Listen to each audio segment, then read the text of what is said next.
खुलुमबाय आङो मोनसे गोदान भिडिअ लाना फैनाय जाबाय जे नोंथांमोना बे भिडिअखौ नायोब्ला बिराद मोनसे अपरचुनिटिखौ मोननो थाखाय हागोन आं बेखौ सानो मानो होनना बुङोब्ला आङो जाय बाथ्राखौ बुंगोन बियो मोनसे ट्रास्टेबल जागोन आरो थोंजों बाथ्राफोरखौ बुंगोन बियो बेसेबां फोथायजाथाव ना बेसेबां फोथायजाथाव नङा आं बेखौ नोंथांमोननो खोन्थागोन जे बियो बिराद मोनसे आंनि थाखाय बा मा बियो मोनसे मोजां अपरचुनिटि खाबु ना जाय खाबुखौ नोंथाङा दिनै लानांगोन दिनै लायोबा नोंथाङा ओरैबायदि सानना ला जे दिनै नोंथाङा बे खामानिखौ मावबाय ना बे खामानिखौ मावबाय आरो नेक्स्ट इयारसिमाव जुदि नोंथाङा बे प्लेटफर्मनिफ्राय 1.5 लाख बा 2 लाखसो बिनिफ्राय नोङो इनकाम जेनेरेट खालामहैनो हाबाय आरो बे इनकामखौ दिनै बायदि सेम दिनाथ' थांबाय थागोन ना सेम दिनैनि बायदि जुदि नोंथाङा नेक्स्ट इयाराव 2 लाख बा 1.5 लाख नोङो नोंनि आखायाव मोनहैनो हायोबा मोनसे समावनो नोंथाङा माबोरै मोनगोन ना नोंथाङा माबोरै मोनगोन माबा मोनसे गावनि सायाव माबा मोनसे ना प्राउड फिल खालामगोन नंगौना नङा माबा मोनसे मावनो हादों ना जाया आं खामानि मावदों बियो मोनसे ट्रास्टेबल आरो बेखौ आङो दिनै रिजाल्ट मोनबाय ना आंनि खामानिया फ्रुटफुल जाबाय नोंथाङा बेबायदि मोनगोन ना दा बेनिखायनो आं मोनसे नोंथांमोननो प्लेटफर्म खोन्थागोन जाय प्लेटफर्मा आं सानो बियो नोंथाङा बेयाव खामानि मावनाया बिराद इम्परटेन्ट मानो होनना बुङोबा ना खाबुआ जोंनियाव फैबाय थायो जाय खाबुखौ नाथाय जोङो लानो हाया आंबो बेयाव इसेबां एक्सपिरियेन्स गैया ना एक्सपेरिमेन्ट आंनावबो गैया माने आङो बेवहाय प्रेक्टिकेलि आङो माखासे बाथ्राफोरखौ नोंथांमोननो शेयार खालामगोन आरो बेवहाय आङो स्क्रिन रेकर्ड खालामनानै नोंथांमोननो शेयार खालामगोन बाट जोङो खाबुखौ माब्लाबा हगारनो नाङा ना नोंथांमोना जानो हागौ बे बिजाबखौ मिन्थिगौआनो ना बे बिजाबखौ मिन्थिगौआनो जानो हागौ दा पावार अफ साबकनसियास माइन्ड बियो मोनसे बिजाब ना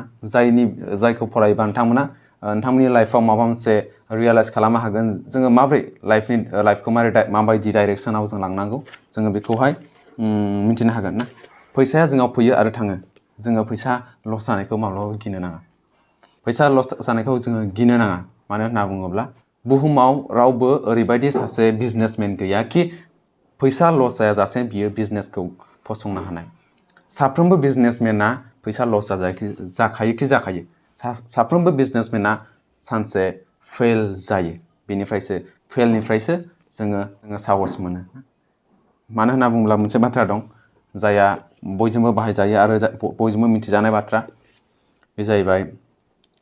फेलियर इज द पिलार अफ साक्सेस ना फेलियरानो माने साक्सेसनि गाहाय खुन्थियाफोर बायदि ना दा आङो मोनसे बाथ्राखौ बाव शेयार खालामनो सानदों बाव ओरैबायदि बुंदों कि बेवहाय ओरैबायदि बुंदों when an opportunity comes they say जायफ्रानाखि बे माइन्डसेटनि मानसि नङा ना बिसोरबायदि मानसिया मा बुंगोन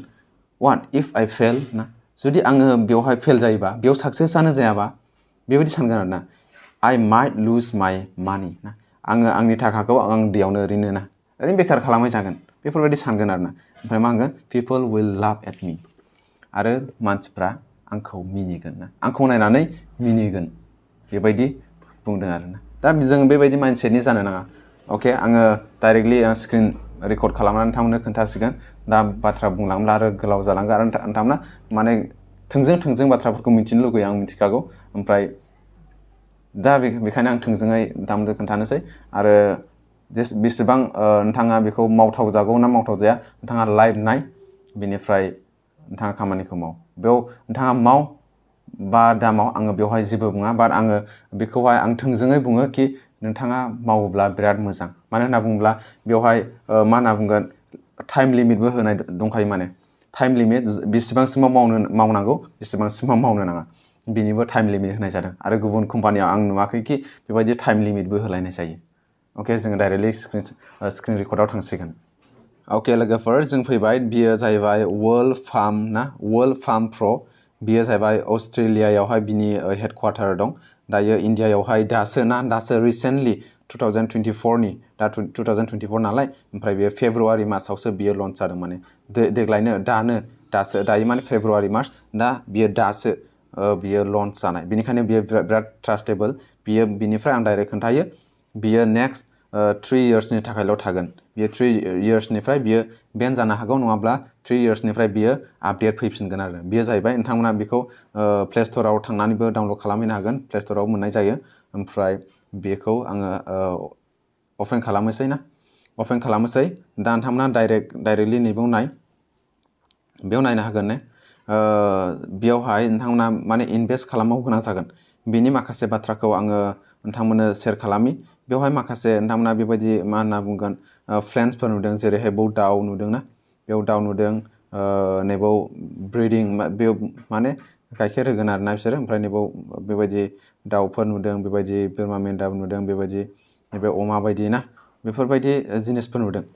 दा बेफोर माखासे इसेबां फोथायजाथावै ना जोङो बेखौ मोनसे गोबांथार फ्रड दङ बाट बियो वर्ल्ड फार्म प्र बियो जाहैबाय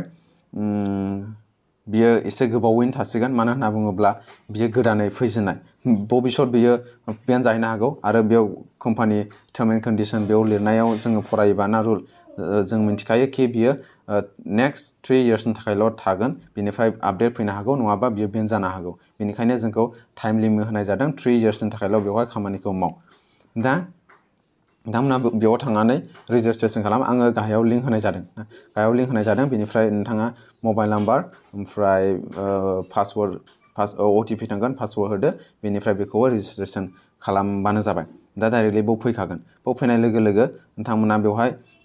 नैबेयाव ग नुदों ना बे ग'आ दा आंनिया मावखानाय हिसाबै बियो बेवहाय दा बहाय माबा गैलाना जुदि आङो नैबेखौ बायोबा ना बे दाउखौ बायोबा 500नि बायोबा आं बाव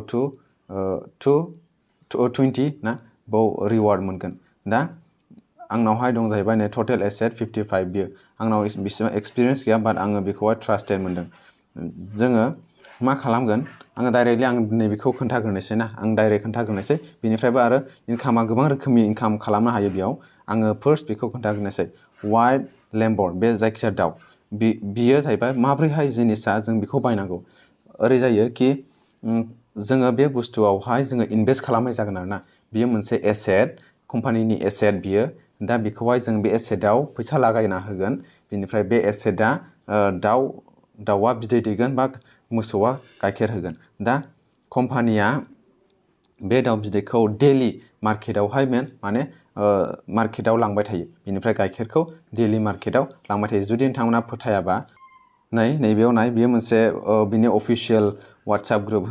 जोङो बेवहाय फरायबा फार्स्टनिफ्राय ओरै फरायबा एसे माबा जागोन आङो नैबे पेराग्राफखौ फरायनोसै इट्स हेडक्वार्टार्स आर लकेटेड इन पार्थ अस्ट्रेलियानि पार्थआव बिनि हेडक्वार्टार दं ओमफ्राय it uses the powerful internet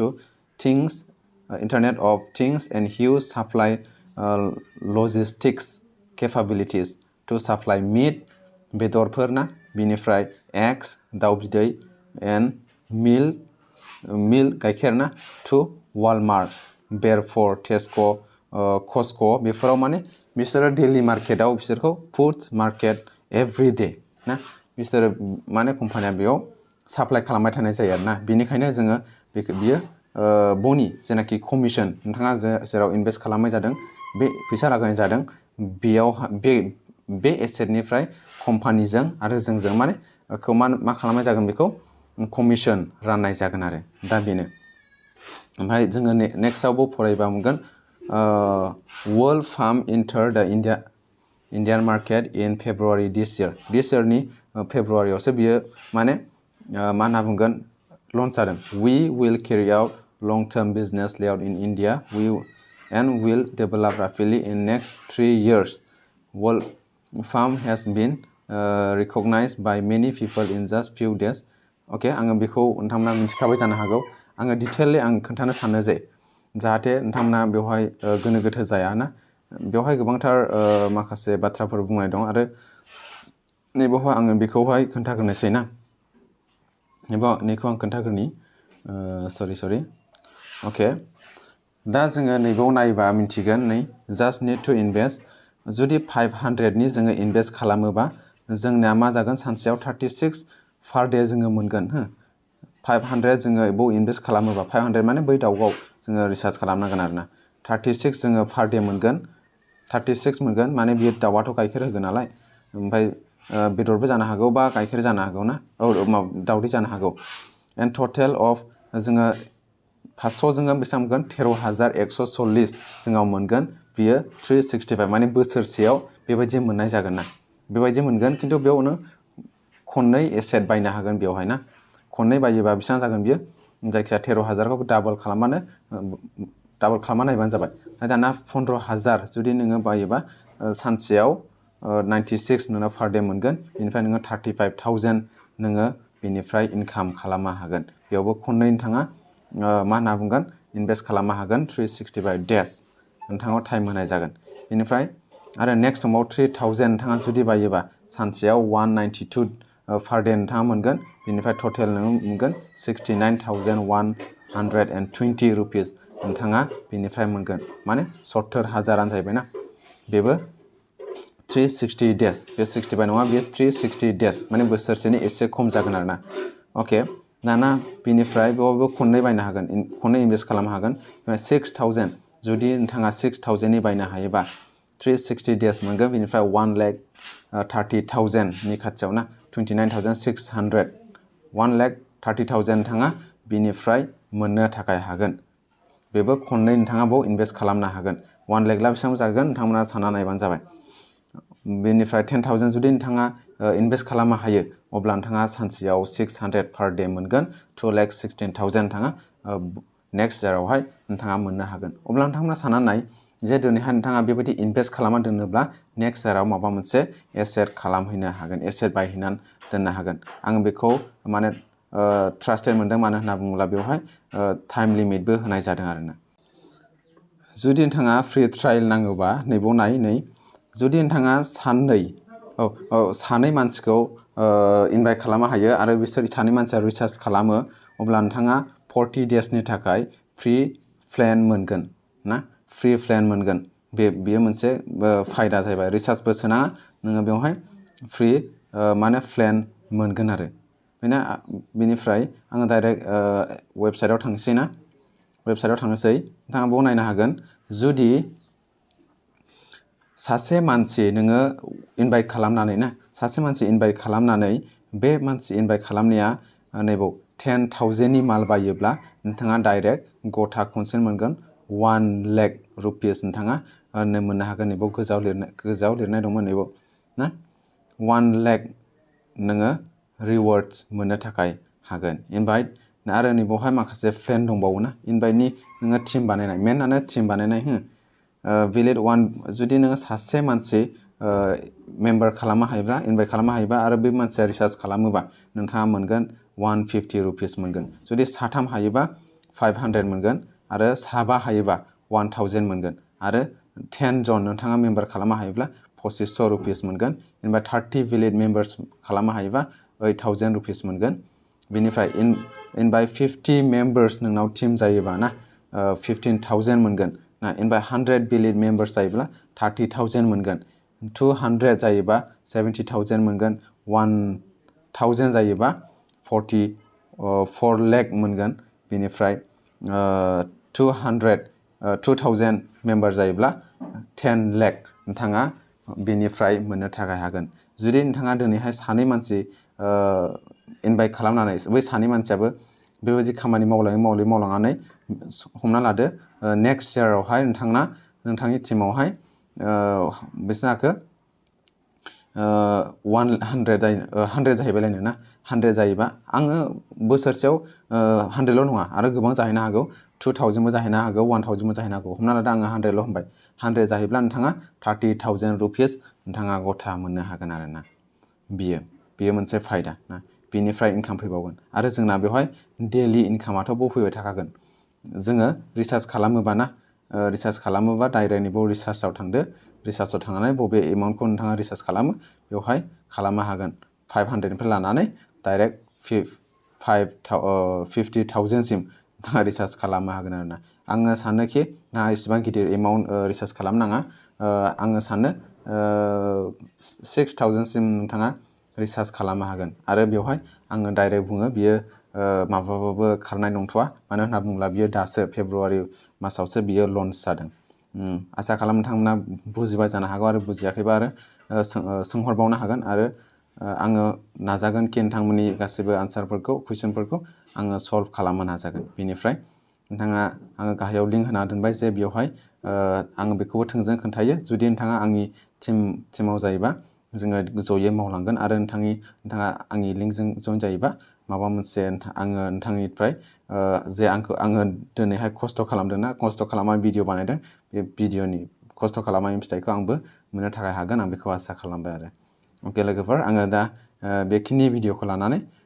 दायो बेखिनियावनो दोनथ'नाय जाबाय आरो नेक्स्ट जुदि माबाफोर दाउ दङबा सोंहरनो हागोन जोङो जयैहाय बेखौहाय खामानि मावलांनो थाखाय नाजानि अके दोनथ'नोसै ना अके for now thank you bye bye and take care